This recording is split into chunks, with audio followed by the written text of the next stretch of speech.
Hello friends, நம்ம இன்றைக்கி இதை பற்றி பார்க்க போகிறோம்னா இலக்கிய வரப்போகிற எபிசோடில் என்ன இன்ட்ரெஸ்டிங்கான சுவாரஸ்யமான விஷயம் நடக்க போகுதாங்க பார்க்க போகிறோம். வாங்க வீடியோக்குள்ளே போயிடலாம். இந்த அஞ்சலி முழுசுக்காகவே பணத்துக்கு மட்டும்தான் ஆசைப்படுறா அப்படின்ற ஒரு விஷயத்தை நம்முடைய கௌதமும் இலக்கியம் தெளிவாக புரிஞ்சுக்கிறாங்க. ஏன்னா பார்த்தீங்கன்னா அவள் பணத்துக்கு ஆசைப்படுறாளா இல்லை கார்த்தி கூட சேர்ந்து வாழ்கிறதுக்கு ஆசைப்படுறாளான்னு தெரிஞ்சுக்கிறதுக்காக தான் டிவோர்ஸ் பேப்பரை கொடுத்து அவளை கையெழுத்து போட சொன்னாங்க. ஆனால் நான் கையெழுத்து போட்டு எனக்கு பணம் தான் முக்கியன்ற மாதிரி கேட்டு வாங்குறாங்க. இதனால் பார்த்தீங்கன்னா நம்ம கௌதம் எந்த மாதிரி முடிவு எடுக்க போகிறாங்க. இனிமேல் நான் பிரியாவை ட்ராமாவுக்கெல்லாம் நடிக்க சொல்லலை, அவளை உண்மையிலேயே கார்த்தியை லவ் பண்ண சொல்ல போகிறேன். இந்த அஞ்சலியை வச்சுக்கிட்டு நம்மளால் ஒன்றும் பண்ண முடியாது. அவள் திருந்துவான்னு நம்ம நாள் கடத்திக்கிட்டு இருக்கோம். அதனால் அவளுடைய வாழ்க்கையை அவள் பார்த்துக்கிட்டோம். அவள் தான் டிவோர்ஸ் தரன்ட்டு பேப்பரில் கையெழுத்து போட்டுட்டால, நம்ம இதுக்கு மேலே ஆக வேண்டிய காரியத்தை பார்ப்போம் அப்படின்ற மாதிரி சொல்கிறாங்க. அந்த அஞ்சலிக்கான தேவையான பணம் 10 lakhs கொடுத்துட்றாங்க.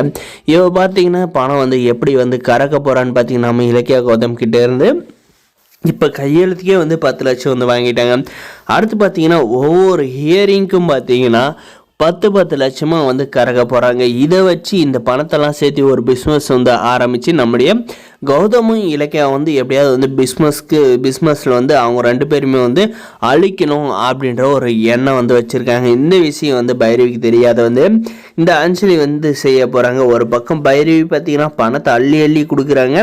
இந்த இலக்கியா கேட்குற எதுவுமே நீ செய்யக்கூடாது, உனக்கு எவ்வளோ பணம் வேணுமா நான் தரேன், அந்த இலக்கியா உயிரோடு இருக்கக்கூடாது அப்படின்ற மாதிரி சொல்லியிருக்காங்க. ஒரு பக்கம் நம்முடைய எஸ்எஸ்கே கிட்டே அந்த இலக்கியா உயிரோடு இருக்கக்கூடாது, எஸ்எஸ்கே அவளால் தான் எனக்கு இந்த நிலைமை, என் கம்பெனி போச்சு, என் வீட்டில் என் மரியாதை போச்சு, இப்போ என் வீட்டை விட்டு நான் இங்கே இருக்கேன், இதுக்கெல்லாம் காரணமே அந்த இலக்கிய தான். அவள் என்றைக்கு எங்கள் வீட்டில் கால் எடுத்து வச்சாலோ அன்றைக்கே என்னுடைய நிம்மதி போயிருச்சு அப்படின்ற மாதிரி எல்லாம் சொல்லி வச்சுருக்காங்க. அவனும் பார்த்திங்கன்னா ரேவதியை எப்படியாவது இருக்கிற இடத்த கண்டுபிடிச்சிட்டாங்க. அந்த இடத்த தூக்கிட்டு போய் மர்டர் பண்ணிட்டா அடுத்து இலக்கியாவை போட்டு தள்ளுறலாம் அப்படி ஒரு மனக்கோட்டை கட்டிக்கிட்டு இருக்காங்க. அவனுடைய மனக்கோட்டையில் பார்த்தீங்கன்னா அடி செங்கல்ல ஒரு மாதிரி நம்முடைய இலக்கியாவும் கௌதம் செய்ய போகிறாங்க. நம்ம இலக்கியாவுக்கும் நம்முடைய ரேவதி அம்மாவுக்கு எந்த ஒரு ஆபத்து வராது. நம்முடைய கௌதம் கண்டிப்பாக துணை இருந்து காப்பாற்றுவாருங்க.